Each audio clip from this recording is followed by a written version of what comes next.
You at Ito the po. Bravo. Masakit po ito. Masakit yung balak na yun.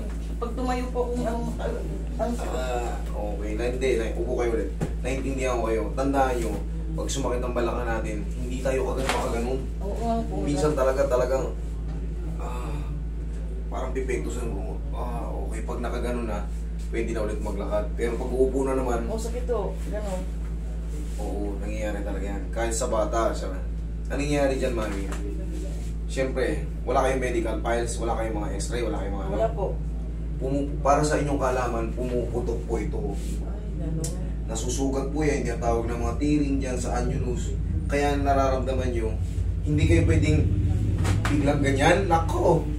Para kayo, baka mahimatay kayo sa sakit. Tandaan nyo, pagka meron kayong ganyan lower back pain, pag umiidad tayo, wag na kayong madudulas. Wag kayong mauuwi kayo sa higaan talaga ng tuluyan. Pero yan, pag na-adjust na yan, matatayuin ko kayo mabilis. Kasi meron tayong tinatawag dyan na facet joint na hindi nakakabalik. Pag nasira yung disc, lumulubog na pipirat, tumutulas yung mga facet joint. Yun yung mga tutunog dyan mamaya. Pag naisalansan mo na yun, yan, pwede na kayo tumayo. Yung kaya ng sample nyo kanina, hindi kayo pwedeng basa-basan. Sige, dyan lang kayo. Relax na kayo. Ilang araw nyo na nararamdaman yan? Medyo matagal na po. Mga ilang buwan? Ilang taon? Mga isang taon ho, may higit yan. Isang taon mahigit? Okay, sige.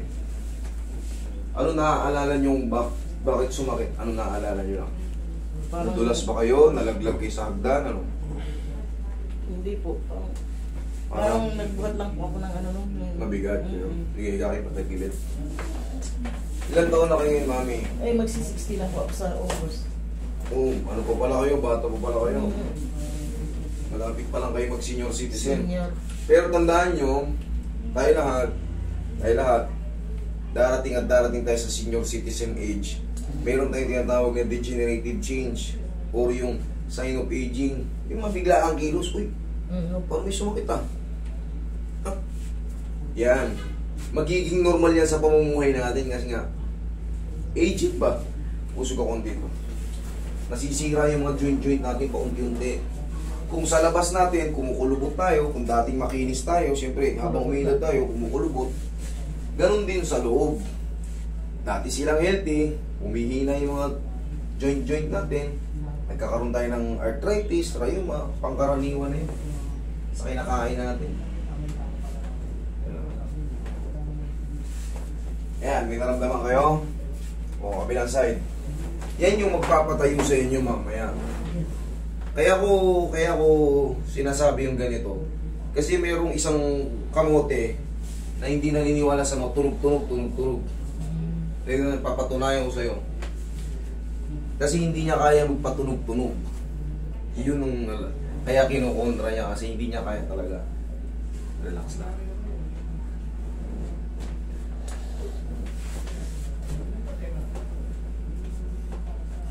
Okay, tihaya ulit, mami. Yung tuhod ko sa sakit. Yung tuhod nyo, meron din? O, i-epekto sa kanila natin. Relax lang ha. Itong kaliwa, kanan. Parehas, pero mas masakit yung kaliwa ko. Yan, yung dito sa tuhod naman, yung pangkaraniwang tawag natin dyan, arthritis. Yan ang unang-unang pangkaraniwan na tinatamaan. Ito, nasunog kayo. Oo, nabadya po. Nang mahilit. Okay, relax lang, wait lang. Oo, ayan o, pakaramdaman nyo. Ayan o, may parang mga sumasayad na mga buhangin na maliliit. Yan yung indikasyon na mayroon na kayong sureball na mga bone spar or arthritis, osteoarthritis. Relax lang. Yayanigin lang natin yan.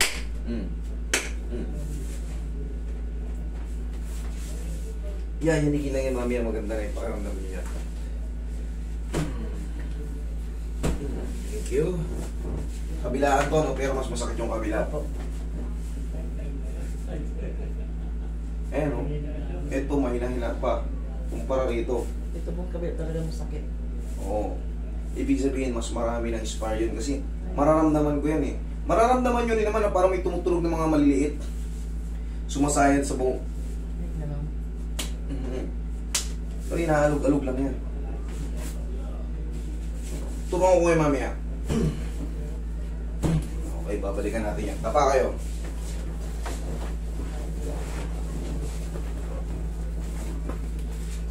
Maganda kayo kasi papunta na kayo sa ano, dual citizen. Ayan, magiging normal na nga yung minsan may makakaiaray, pag bumuha tayo lang, kahit na nagbuhos lang tayo ng ano eh. Parang may arinolya tayo, nagtapon tayo ng tubig. Ayan, relax na.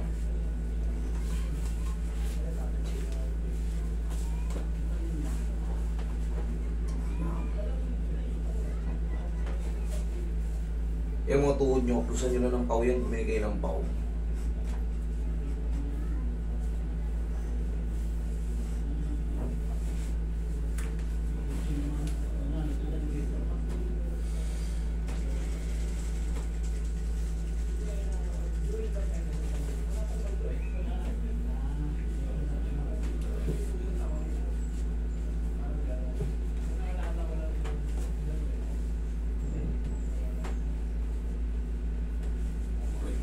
Diyan ka lang mamaya. Taga saan po kayo, ma'am? Kubaw po. Cubao. Kayo rin po may problema rin? Hindi po. Kasama ko po siya.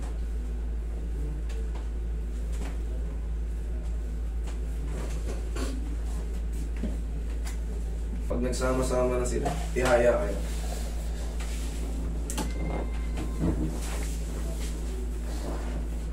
Ang gawin nyo, dalawa lang ang buhat. Kung ilalagay nyo sa rep, huwag yun. Tupin niyo po yung tulo. Huwag yung isang ano. Kung may boy-boy kayo, di sa kanila ng utos, ilapit nyo na lang. Ilapit nyo na yun.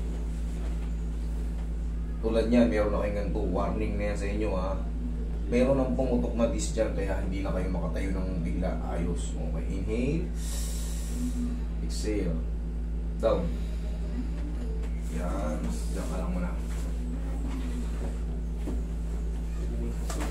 Tapos yung tuhod nyo. Wait lang ha. Diyan lang muna kayo.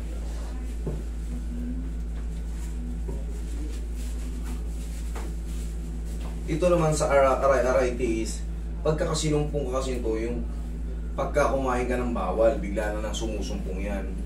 Tapos pagka medyo may pain-pain ng konti, hindi naman kayo natumba, hindi naman kayo, haplusin nyo na ng paw yan, ganyan-ganin nyo lang yan, oh. Dami nyo na medyo taas-taas ng konti. Haplusin nyo lang yan. Kaya ng paw yan yung arthritis. Kaya ng paw yan. Maliban na lang kung talaga kayo ay natumba, pa-adjust nyo muna. Pero kung pangkaraniwan na yung bigla-bigla na lang sumasakit, ganyan nyo lang ito. Tapos bago kayo magkunyari, pupunta kayo ng mall, pupunta kayo ng mga kaibigan nyo, malayong lakaran. Bago kayo lumabas ng bahay, ganyanin nyo na lang yan. Unahan nyo na agad para makatagal kayo sa walking. Okay? Totoo. Subukan nyo para ma-notice nyo. Totoo nga. Masasabi niya sa sarili niya, totoo nga. Ganyan lang, medium lang ha, hindi nyo didinan ha, nararamdaman yung minamassage kayo, pero hindi kayo nasasaktan. Okay, upo kayo.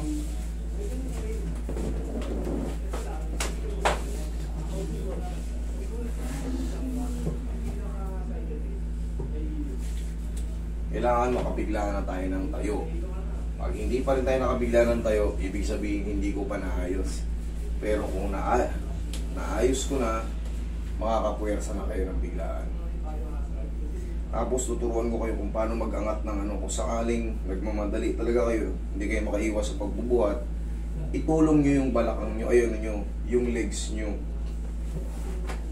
Ganyan o. Diba yan, kunyari yung case na ano, inabot nyo ng ganyan. Huwag na huwag nyo gagawin yan, pantayan nyo, kunyari yan. Hindi yung lipat ng ganun, nako. Huwag yung isa alang-alang yung balakang nyo. Pumutok na yan, kaya ganyan. O, tayong mabilis. Huwag mabilis. O, kaya na. Sabi. Ngayon, tatawa-tawa kayo ha. O, tuhod. May konti pa po dito. May konti pa sa kaliwa. O, higa ka ulit. Sige. Para matesting. Konti na lang. Opo. Ay, Konti nga na haplos ng pagmamahal na lang yan.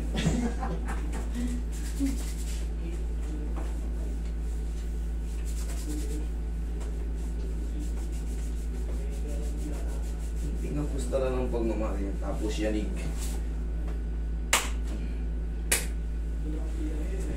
Yung arthritis po, nakaalis din po sa hilot agad niya. Gumiginawa siya, malaking bagay pag nahihilot siya. ay, ganun. Huwag niyong pababayaan. Huwag niyong pababayaan siya kasi titigas yan. Bakit may nagsabi ng bawal daw hilutin ng arthritis? Sabi, May, ipupusta ko yung kamay ko. Pag hilutan kaming dalawa. Sabi niya, Pag siya nagka-arthritis, huwag niyang hilutin. Tingnan mo, Ay, ganun. malulumpo yun. O yan. mababa kang paano. Paano ko nga diting kapag... O ito, bakit hinihilot ko? O ba't Oo nga, gumagano okay. paramdam niyo? Ang dami na nito, libo na yun dyan, o.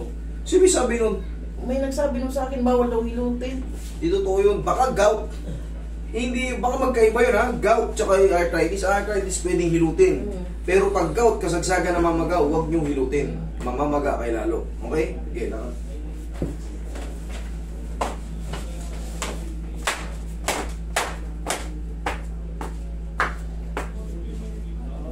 Sabi ko sa inyo eh. Okay, huwag lang kayo maligo today.